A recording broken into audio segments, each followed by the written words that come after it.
say you what if each up in. You write books, film, song, not even there so it end. The way you work, really them have to respect it, my friend. Nah, I beg nobody, no. Hello everyone, J Mullings from Written Mirror here, AKA Wicked Penman. It's October, Black History Month in the UK. Let's be specific. I have a lot to say, a lot of content I want to bring to you, but I wanted to, in the spirit of fairness, I wanted to go back to an earlier piece of content I did back in 2018. Let's see how much has changed from then. And this article you can find, I'll put a link up, you can find on the Written Mirror blog, Final Lessons from UK Black History Month 2018. Written by obviously yours truly. Some parts I may paraphrase slightly, I'm not going to read everything word for word. Greetings and salutations. Welcome back to the OG Mirrorheads, and a special shout out to all the newcomers. I know your eyes lit up when you saw the title, Final Lessons from UK Black History Month. So let's get right into it. As we all know, the end of October will be within a blink of an eye. Therefore, so too will be the end of Black History Month in the UK. What would we have learnt from this year's celebrations of black culture? I'm so glad you asked. Number 1, there is no plan for Black history in Britain. It sounds ridiculous when you say it out loud, especially given it's an annual event, but where is the specific programming in celebration of Black History Month? Not any budget documentaries either. Where are the quality plays and televised events? That question still applies now. Content creators are out here making mad dashes last minute to fill spots on their shows and columns like it was Black Friday in America as opposed to Black History Month in the UK. The fact that you don't even know who is going to be doing what way ahead of time lets you know that Black History Month is not a priority in the UK. Where were the limited edition Black Skittles packets in celebration of Black history in the UK? Yeah, didn't think so. 2. A lot of the media outlets think Black History Month happens the same time worldwide. This one I can somewhat empathize with. Black History Month is not celebrated at the same time universally. America has its own in February, and yet a lot of the questions, content, and conversation, they speak about it as if it's happening everywhere at once. Worst of all is when African American history is mistaken for British Black history. Fail. That still applies. 3. We're still not welcome here. Do I even need to read anything else? Do I need to wind up for that? That's definitely true.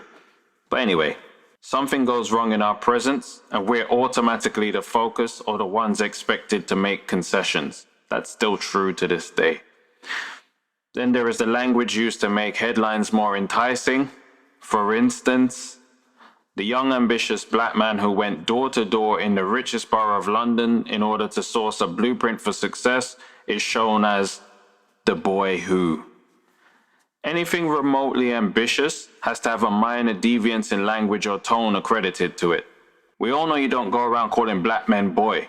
Or do you need a moment to consult with your American media counterparts for the manual on what is and isn't acceptable? Got it? Good. So that still applies. 4. Loud and obnoxious is still the wave. If you really want to capture media attention in Britain as a black person, you better jump into the mud and start slinging some. That also still applies. The murkier you can get, the better. Speaking of murky, I haven't seen that much press for the Stormzy scholarship for 2 black British students to attend Cambridge while he takes care of the tuition fees and the maintenance costs. I bet if he were caught drink driving, even if it were months earlier, it would still be in the news now. That still sort of applies. I don't think the media has been fair to Stormzy over the years and, his philanthropic endeavors. I hope I said that right. Anyway, also, where are the new waves of black British successes each year? The media is almost always negative or a 1 in a million story focusing on the intricacies of the odds rather than the individual's achievement. It often strikes non-blacks as odd when we're in the media for anything other than sport, music, entertainment, or crime. Black History Month is a continuation of this theme without any purposeful attempt to switch it up. Still applies. And the jam, one of the criticisms, if there really was one, was that there isn't any famous people, athletes, or celebrity in my film. So it's still true. Obviously, you know, ever since the George Floyd situation and the BLM movement, so on and so forth, people have been willing to engage in a conversation a bit more than usual, but the actual moving parts haven't really changed. So that definitely still applies. Number 5, the system is still rotten here. Black people are still suspicious just by virtue of existing. Regular video offerings of police trying to force entry into vehicles or make arrests for being asked reasonable questions as it pertains to being stopped for no reason are still surfacing. We are still being dealt with by the harshest methods, even resulting in paralysis, because we can't be non-threatening in the absence of undisputable evidence. Black people are still not equal in the eyes of employers, businesses, courts, media outlets, police, and patriots. Invited, but not welcome.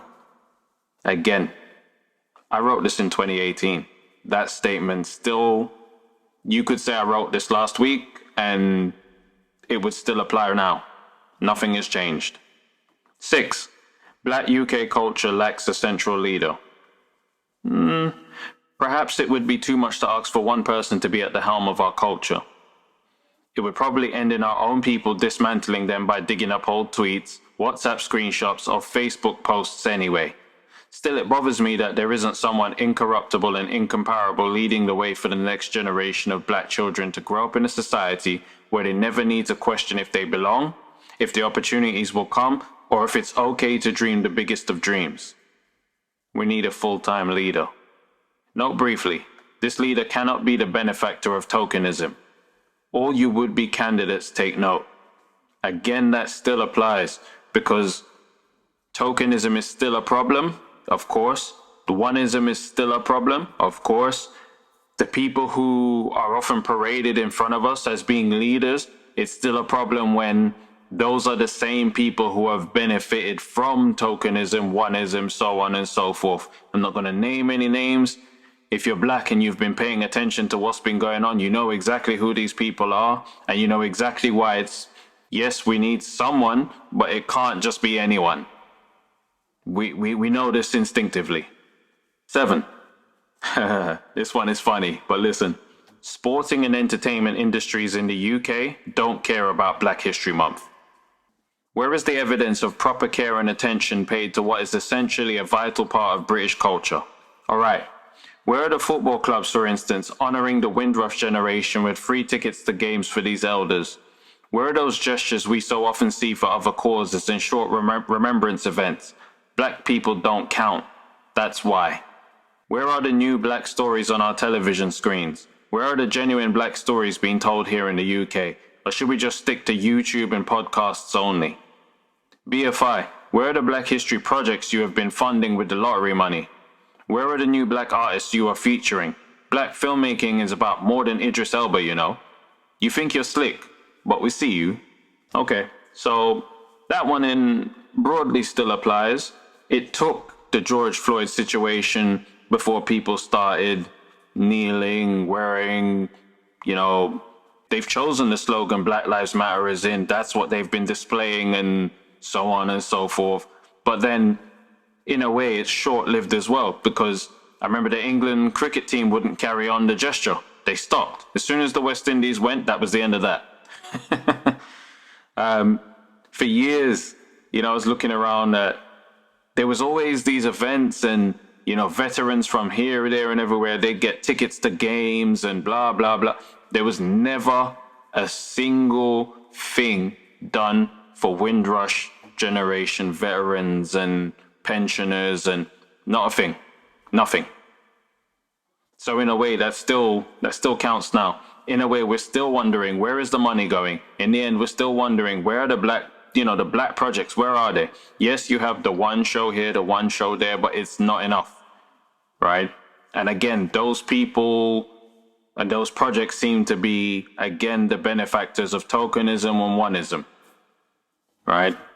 The one set of circumstance that applies specifically to this person and this person only, and that's why their stuff is being made. let's not, we're not saying these people are not worthy and not talented. We're just saying if 10 people presented the same project from the same background, and you would only pick out that one because I know this person, I know where they came from, it's not good enough. Anyway, let's move on. Number 8, politicians stall on delivering Black History tributes. No, it doesn't have to exclusively come out of the mouth of David Lammy. As a whole, where is the parliamentary acknowledgement of Black history and what it means to the legacy of this country? That's still a question that I'm looking for the answer to. I've still not really seen it. What do we get? Bloody, post boxes and other BS. You know, nothing of real note. They definitely ain't paying reparations, so you already know how that went the last time. Jamaica said reparations and ended up going home with a new prison. Number 9. Until companies figure out how to monetize Black History Month, they do not care one iota about it.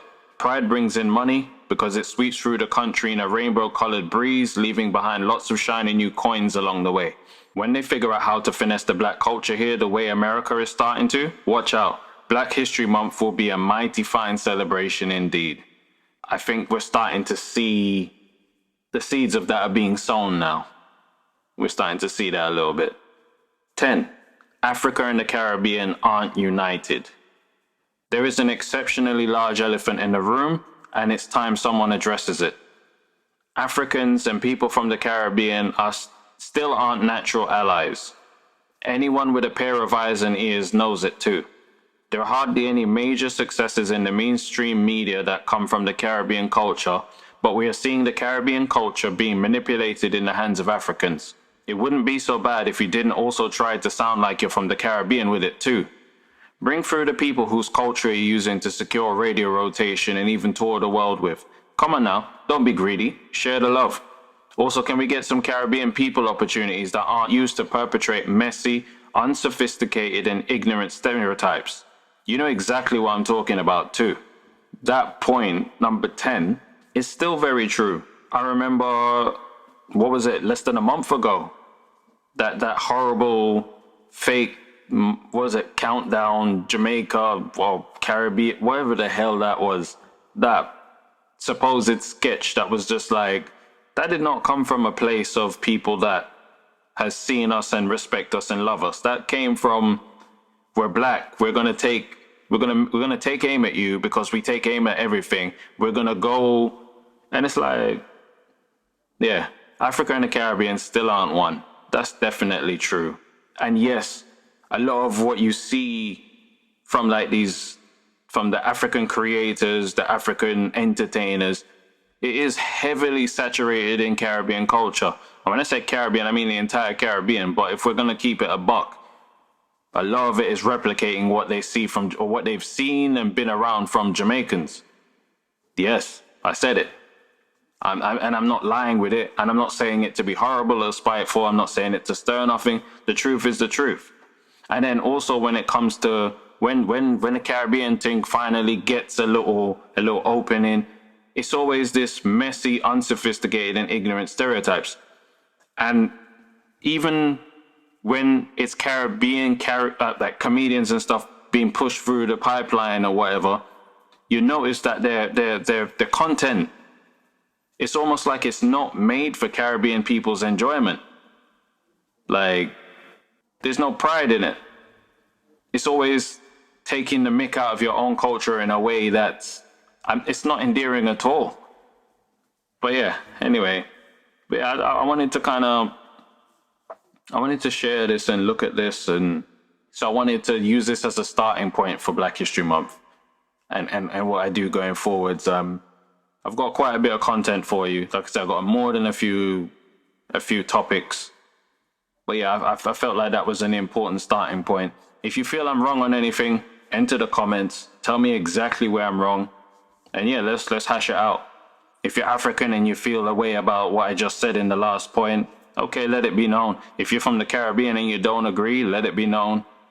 You know, if you think you've seen massive changes from the points I made in this post back then, again, happily join the comments. Let's hear it. Anyway, you already know what it is. J Mullings, Written Mirror, and I'm out.